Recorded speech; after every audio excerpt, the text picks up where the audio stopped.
Salut tout le monde, je me suis dit que ça serait utile de faire une vidéo, bilan on va dire, en tout cas une vidéo un peu plus sérieuse pour revenir sur la sortie de mon livre. Parce que c'est vrai que la vidéo qu'on a faite récemment, qui était l'annonce de la sortie du livre, c'était une vidéo qu'on a voulu vraiment très courte pour faire passer le message très vite. En fait, on s'est rendu compte que du coup, dans cette vidéo-là, il y avait beaucoup d'infos qui n'étaient pas présentes sur comment le livre a été conçu, toutes les anecdotes, les boulettes, etc. Longtemps que tu bosses dessus, l'air de rien? Je sais que c'est une idée qui traînait dans les cartons depuis des mois, mais au moins des mois. Oui, moi, écrire un livre avant, même, on peut aller plus loin, avant d'avoir eu ce projet de livre manga, effectivement, ça faisait super longtemps que j'avais ce projet-là. J'avais fait une ébauche que je t'avais envoyée, je crois que j'avais écrit les 10 premières pages il y a très longtemps. Et puis j'avais, comme d'habitude, laissé ça de côté sur Google Drive. Et je sais pas trop en fait ce qui m'a poussé à revenir dessus. Et si, je sais que toi, Moi, je t'ai souvent encouragé parce que on se connaît depuis très longtemps et je sais que c'est un peu une frustration chez toi de pas pouvoir mettre à profit tes talents d'écriture, aussi bien d'écrivain que on va dire d'écrire en général. Alors je sais que tu écris tes vidéos, tu en as déjà parlé justement dans la dernière, mais pour moi c'était presque vital que tu ailles jusqu'au bout de ce projet littéraire, quoi. C'est de la critique littéraire, donc en plus parler de livre autour d'un livre, c'est pas mal. C'est quelque chose qu'on m'a parfois reproché sur Orion Manga, c'est-à-dire moi-même en fait je le reconnais, j'ai toujours eu un peu le cul entre deux chaises, c'est-à-dire vouloir d'un côté aller dans le sens de ce que les gens attendent sur YouTube, c'est-à-dire faire des blagues, être rigolo, avoir des montages dynamiques, etc. Mais moi à la base je ne suis pas un youtubeur, j'ai presque toujours écrit mes vidéos, même la toute première vidéo sur Orion Manga. Elle était écrite, même si elle était très mauvaise. Mais J'ai participé voilà. à sa qualité. Non, mais en fait, le truc que je me disais, c'est qu'effectivement, tu t'es longuement posé la question de la validité du projet, puisque proposer à des gens qui te suivent sur YouTube quelque chose de complètement, d'un livre, un objet à acheter, c'était quand même un acte, je sais, enfin voilà, on s'est posé souvent la question, et moi j'étais plutôt dans le fait de te valider ce projet, parce que ça ne coûtait rien, entre guillemets, à part du temps, beaucoup de travail. Mais ça valait le coup d'essayer. Et est-ce que quelque part, tu as trouvé ton compte dans le process d'écriture? Oui, moi j'avoue que je me suis... Alors oui, ça a été bien sûr beaucoup de travail, hein. Ça m'a pris des mois et des mois vraiment, parce que de partir donc de cette vieille ébauche que j'avais sur mon Google Drive, qui était vraiment une espèce de gros brouillon, là c'était vraiment se dire ok, ça c'est bien, c'est un brouillon, mais il est hors de question que ça sorte comme ça, entre les fautes, la mise en page qui était inexistante. En gros, j'avais écrit un papier pour la fac, quoi, on va dire, mais je ne m'étais pas posé la question de la mise en page, des choses toutes bêtes comme mettre des nombres de pages. Après, ça c'est venu plus tard, parce que de mon souvenir, on a pensé à Amazon KDP pour ça, justement à la fin de l'année dernière, quand c'est devenu plus sérieux, parce que tu t'es rendu compte qu'il n'y aurait pas besoin de le proposer à un éditeur et d'attendre une réponse qui serait certainement négative, parce que c'est un projet qui est un peu spécifique, etc., qui n'est pas aussi vendeur qu'un livre sur One Piece, par exemple. Et du coup, c'est quand on s'est rendu compte qu'on pouvait mettre sur KDP, sans demander l'avis de personne, et le faire vraiment de A à Z, comme on aime faire, homemade, fait maison, quoi. C'est là que je sais que c'est vraiment devenu sérieux et que du coup il a fallu faire une mise en page parce que tu pouvais pas présenter le texte autrement, etc. Donc c'est devenu très technique, tu as dû apprendre aussi pas mal de choses au niveau de l'édition, quoi, on va dire. En fait, j'ai vraiment eu l'impression de redevenir l'étudiant que j'étais en 2003-2004 quand j'écrivais mon mémoire de fin d'études. Parce qu'effectivement, à la fac, quand on écrit un mémoire, il y a aussi beaucoup, on apprend, c'est très, comment dire, il faut rentrer dans des cases. On nous apprend, enfin moi à la fac, je sais pas toi, mais moi on m'a appris, avant que je puisse même commencer mon mémoire, il fallait apprendre, il faut que ce soit telle taille de police, telle taille de texte. C'est des trucs très carrés. Et donc j'ai eu l'impression de me retrouver effectivement une fois de plus à la fac, donc il y a ce côté un peu rigolo quelque part on va dire, de se dire voilà c'est bien d'avoir un texte, mais si on veut pouvoir le présenter décemment à un public, d'autant plus un public qui va peut-être vouloir l'acheter, faut vraiment que ce soit un produit le plus léché possible, aussi bien dans le fond que la forme. Et la forme, effectivement, c'est un truc auquel j'avais pas forcément trop pensé. Le simple fait de, par exemple, au début, moi j'avais mes numéros de page qui étaient centrés, ce qui est un classique. Et toi, tu m'as fait remarquer, tu m'as dit, ça serait mieux que si tes numéros de page, elles étaient un coup à gauche, un coup à droite.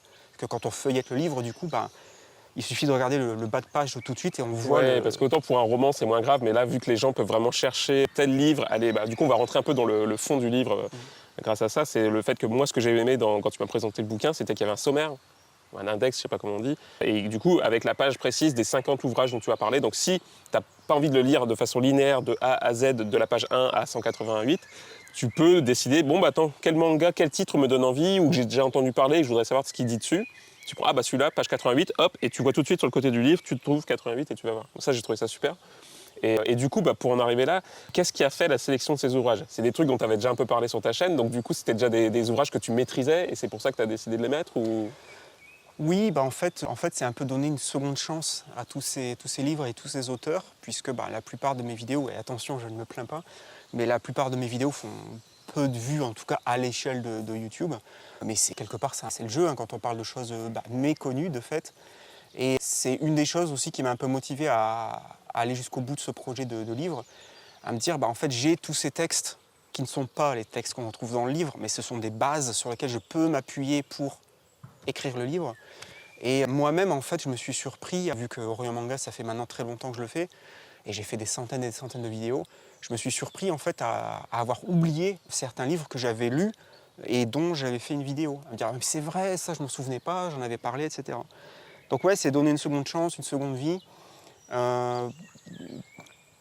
Et puis j'ai essayé de faire une sélection qui était un peu homogène, en tout cas autant que possible, selon le catalogue que je peux proposer au travers d'Orion Manga. C'est évident que je ne vais pas parler de mangas que j'ai pas lus ou qui sont très très très connus, sauf quelques surprises dans ce livre-là qui sont volontaires. Mais globalement, oui, c'était des livres que moi, bien sûr, qui m'ont plu, mais que c'est un peu pour ce que je considère moi étant comme un peu le haut du panier, quoi, au rayon manga. Ouais, ça pourrait s'appeler ma collection de coups de cœur de mangas méconnus. C'est vraiment ça le but. Oui, c'est pas juste ils sont pas connus, je vous les présente parce qu'ils ne sont pas connus. C'est vraiment parce que toi tu les valides. Il y a un côté un peu, j'ai voulu faire un côté un peu musée, c'est-à-dire comme si tu rentrais dans un musée pour aller voir un peu une collection d'art où c'est un peu le top du top, le meilleur du meilleur, à mes yeux bien sûr. Mais bon, j'essaye d'étayer pour chaque manga évidemment. Pas dire c'est génial, achetez-le. Et du coup, le but, c'est que c'est vrai qu'on s'était posé la question de la place que tu prendrais chaque manga. C'était tentant de faire 5-6 pages sur chaque manga parce que tu as beaucoup de choses à dire et en même temps, tu as fait le choix de faire quelque chose de plus court, plus condensé. Oui, parce qu'en fait, alors déjà, j'ai voulu que le livre soit vraiment homogène autant que possible par rapport à que chaque manga ait plus ou moins la même place. Je voulais pas non plus tomber dans le « je vais vous raconter de quoi ça parle », c'est pas le but du livre. Le but du livre, c'est vraiment, en gros, en 2-3 pages max, de vous donner envie de le lire et de manière, j'espère, assez subtile, de dire en gros pourquoi c'est intéressant de le lire et voilà. Et pas faire un synopsis de 2 pages, quoi. Et effectivement, je voulais pas que ce soit les montagnes russes, c'est-à-dire que je vais parler pendant 10 pages d'un manga, le manga d'après, ça sera 2 pages, et qu'il y ait une inégalité comme ça. Parce que du coup, ça pourrait laisser croire que, ok, si tu as écrit 10 pages sur celui-là, ça veut dire qu'il est plus intéressant que celui-là. Et d'ailleurs, est-ce que tu les as rangés dans un ordre alphabétique, à l'ancienne. Ouais. Et t'étais pas tenté de faire un top? Non, c'est une question qu'on m'a très très souvent posée sur la chaîne. C'est quoi tes mangas préférés? Quels sont tes meilleurs mangas? Et à chaque fois, je réponds la même chose. Alors bien sûr, j'ai des coups de cœur, ça c'est sûr, mais je ne peux pas avoir vraiment de manga préféré parce que chaque auteur est différent, il a son style narratif, visuel. En plus, est-ce qu'on peut comparer, je sais pas, un manga qui va être en un tome avec une série qui va faire 15 tomes? Les deux peuvent avoir leurs qualités, leurs défauts, leurs intérêts, leurs désintérêts. Mais c'est... Et est-ce que tu as dû faire des choix, par exemple, de me prendre qu'un manga par auteur, par exemple, pour pas qu'il y ait 5 fois le même auteur qui apparaisse, ou est-ce que tu t'es laissé vraiment libre là-dessus? Alors je dis ça de tête parce que j'ai pas le livre sous les yeux, mais je crois que c'est pas 2 fois le même auteur, ouais. Il me semble. Il me semble aussi, mais c'est pour ça. Et ça, j'ai envie de dire ça a coup de chance, mais en même temps, ça reflète peut-être aussi, attention les chevilles, ça reflète peut-être aussi la variété des vidéos que je fais. C'est-à-dire, oui, sur la chaîne, ça m'est arrivé de parler plusieurs fois du même auteur, Jiro Taniguchi, Niwa Asano, je sais pas, mais en même temps, c'est très difficile. Là, c'est un peu Ce sont des très gros auteurs, donc c'est difficile de... Donc déjà, une œuvre méconnue d'un auteur connu, il y avait déjà une sélection à faire. Voilà. Oui, par exemple, je parle à un moment, il y a un manga de Gutanabe. Bon, je suis pas allé chercher les mangas, c'est pas de Lovecraft. Après, je sais que c'est quelque chose qu'on va sûrement critiquer dans la vidéo, et j'y pense là en même temps qu'on parle, c'est qu'il y a des gens qui vont dire « mais non, ils sont pas méconnus ». Oui, après, ça c'est chacun voit Naruto à sa porte. Mais je veux dire, effectivement, c'est au travers de mon prisme. Et dans ce livre 50 mangas méconnus, moi-même, il y a des fois où je me suis dit ok, je vais parler de ce manga, mais même dans ma tête, c'est pas méconnu. Mais c'est pas méconnu à mon échelle. Si je parle, je vais dire n'importe quoi, mais si je parle de Nausicaa de la vallée du vent, Bon, c'est très connu, et en même temps, je suis pas sûr que tous les fans de manga aujourd'hui ont lu Nausicaa, parce que c'est un manga, c'est vieux. Voilà. Alors, je sais que c'est une dénomination que tu n'aimes pas trop, mais est-ce que tu pourrais dire que ça pourrait s'appeler 50 mangas d'auteurs? Non. Non, parce que pour moi, à partir du moment où tu écris, tu es un auteur. J'aime pas la connotation auteur avec un majuscule. Mais tu vois ce que je veux dire Oui, derrière oui, ça? oui, je comprends que en fait, tu as le manga entre guillemets commercial et le Mm. manga entre guillemets d'auteur. Non, je pense que c'est à partir du moment où tu écris, tu crées de fait, tu es un auteur. Après, bien sûr, on peut discuter de la qualité intrinsèque et du but de l'œuvre. C'est ça en fait, c'est de l'auteur et tu as le but de l'œuvre. Et effectivement, je pense qu'il faut être vraiment très naïf pour ne pas voir qu'il y a plein de mangas, comme il y a plein de films, comme il y a plein de musique qui n'existent que dans un but commercial, qui n'existe que pour faire de l'argent. Et puis à côté de ça, heureusement, tu as hop, un postillon qui est parti, tu as plein d'œuvres qui existent parce que derrière, tu as... Alors peut-être à faire une distinction entre un auteur et un créateur, peut-être. Alors moi, juste pour revenir sur la forme du livre, moi j'étais très surpris, mais d'un point de vue positif, quand tu as reçu tes premières épreuves de test du livre, parce qu'en fait tu t'étais trompé de format, si je me souviens bien, par rapport au projet. Oui, donc effectivement, le format du livre était un accident. Il n'était pas censé être dans ce format relativement grand. Et en fait, c'est dû à une boulette de ma part, parce que je me suis trompé en fait dans le format de mon manuscrit. Donc le fichier Word ne correspondait pas au format que j'avais choisi dans Amazon KDP. Et c'est pour ça qu'Amazon, du coup, automatiquement a adapté mon manuscrit à un format plus grand. Et donc quand je l'ai reçu dans ma boîte aux lettres, j'ai été vraiment surpris. Je m'attendais à un format poche, genre roman, puis c'était pas du tout ça.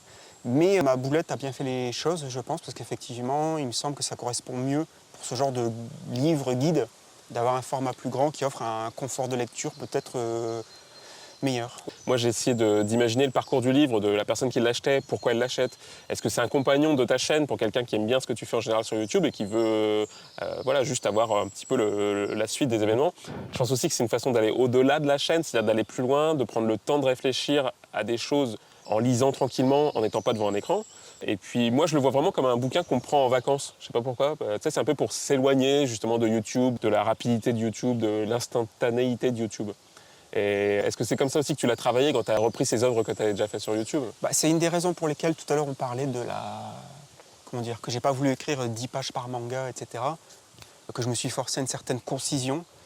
C'est aussi pour ça, parce que je voulais pas que ça fasse... Déjà là, moi je pensais pas que ça ferait presque 200 pages.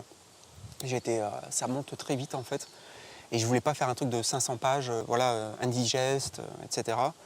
Donc effectivement, là, l'avantage, c'est que vous pouvez lire 2 pages.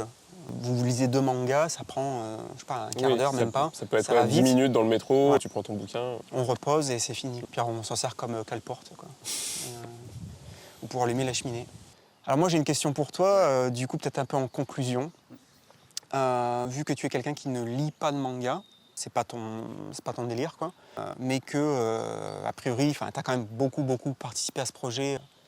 Tu étais un peu en coulisses à me booster, à me soutenir, etc. Et que si tu achètes le livre, J'ai bien dit si. si on te met un gun sur la tempe pour te forcer à Ouais, acheter non, le mais j'ai livre, compris, c'est bon, t'as mon code de CB, vas-y. voilà. Est-ce que tu penses le lire ou est-ce que tu vas l'acheter pour me faire plaisir, pour soutenir le truc? Et est-ce que tu vas le lire et si tu le lis, tu vas le lire en entier ou tu vas le lire, tu vas le feuilleter, tu vas regarder, ouais c'est bien édité, c'est propre et puis tu vas le poser dans ta bibliothèque et tu ne toucheras jamais. En sachant que toi les mangas c'est pas Non. ton truc. Alors déjà, tu sais, j'ai déjà lu une partie puisque j'ai été lecteur test au tout début. Moi, mon but, c'est effectivement de l'acheter pour le lire. Alors, je sais bien que ça peut paraître un peu décalé de lire quelque chose sur un sujet qui ne m'intéresse pas à la base. Mais justement, moi, ce que j'aime dans ta chaîne, c'est le leitmotiv qui est resté curieux. C'est mon leitmotiv à moi au niveau de la culture, de l'art en général. Et du coup, pour ma culture générale, je pense que la meilleure porte d'entrée vers le manga, vu mes goûts, c'est ce livre. Alors, c'est un peu à ça que je pensais. C'est aussi pour ça que j'étais derrière toi pour ce projet. C'est que je pense que je ne suis pas le seul. Soit des gens qui aiment déjà le manga, soit des gens qui n'aiment pas du tout le manga, mais qui veulent découvrir autre chose que ce qu'on voit dans les médias ou dans la plupart des boutiques. Et du coup, moi, c'est ce que j'espère en fait. Je vais essayer de le lire, je ne dis pas que je vais le lire en entier, mais je pense qu'en le feuilletant, je sais que le peu que j'ai lu m'a donné envie de lire les mangas dont tu parlais. C'est pour ça que je t'ai vachement validé et que je t'ai encouragé, parce que je me suis dit, si ça me fait ça à moi, qu'est-ce que ça va faire à quelqu'un qui aime déjà un peu les mangas, s'y intéresse et n'est pas du tout réfractaire. Donc c'est pour ça qu'étant le lecteur test, moi j'ai été vachement enthousiasmé. Alors après je me connais, je ne suis peut-être pas allé jusqu'à acheter les 50 mangas, déjà ça fait une fortune. Non, puis c'est pas le but. Mais par contre d'avoir la petite étincelle, parce qu'il y a un thème qui me parle, une façon dont tu le vends, entre guillemets, voilà, c'est ça un peu qui m'a donné envie. Donc voilà, pour moi c'est ça, et je pense que c'est ça qui peut fonctionner chez les gens en général. D'ailleurs, tu vas pas le faire en livre numérique? Alors c'est une bonne question, effectivement, j'ai l'option de la faire en Kindle, mais je ne pense pas le faire. Je ne pense pas, ça ne veut pas dire... Honnêtement, s'il y a 2 personnes qui me le demandent, non, je ne vais pas le faire. Après, s'il y a 500 personnes qui me le demandent, oui, je le ferai. Mais la raison pour laquelle je ne l'ai pas fait pour l'instant, c'est qu'en fait, pour moi, étant un vieux de la vieille, de la veille, vieux de la vieille, vieux de la vieille, pour moi, c'est vraiment le livre en tant qu'objet, dans le sens noble du terme, que je voulais créer.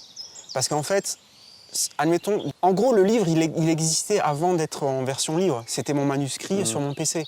Et moi, j'avais vraiment envie, c'est très très différent, comme tu le sais, d'avoir un fichier, d'avoir un texte que tu regardes sur un écran, surtout quand c'est ton texte, et quand tu le vois arriver dans un colis, que tu le reçois, c'est un livre avec ton nom dessus, avec tous les choix que tu as fait, les choix de mise en page, la taille de police. Je pense que c'est aussi important pour toi de passer du virtuel de YouTube à les gens qui te suivaient, là, ils vont avoir un objet que tu as créé entre leurs mains. C'est un objet, c'est la première fois, je pense. Le seul autre objet physique qui existe d'Orion Manga, c'est mon t-shirt noir ou marqué Orion Manga que je me suis fait faire, quoi. D'ailleurs, il est disponible à la vente? Il n'y a pas de boutique encore? Non. Alors, il existe une boutique Orion Manga, mais elle n'est pas publique. Il y a longtemps, j'avais ouverte, mais la chaîne est trop petite, c'est pas pertinent en fait. Mais oui, à l'époque, je voulais faire des mugs au rayon manga, etc. Mais oui, le fait d'avoir un objet, et c'est un objet, honnêtement, le truc c'est que, franchement, j'aurais jamais fait voilà, l'exemple du mug. Je vais pas vous vendre des mugs au rayon manga. À moins d'avoir 50 000 abonnés, et là tu dis, bah oui, c'est à moins de se faire de la thune. Il y a s'il y a le chat dessus. Là, s'il y a le chat dessus, ouais. Mais là, c'est un objet, je veux dire, tu achètes le livre au rayon manga, ok, tu me soutiens financièrement, mais en échange, tu as un livre de 188 pages, quoi. Voilà. Bon, voilà. Bon, bah écoutez, on s'est beaucoup égrené aux 4 coins, mais je vous remercie beaucoup de votre attention. Encore une fois, j'espère que cette vidéo vous aura plu, vidéo très, très détendue du slip. Et je vous souhaite le meilleur, restez curieux, et puis je vous dis à dans pas trop longtemps sur Au Rayon Manga. Bye bye tout le monde, et n'oubliez pas... Restez curieux.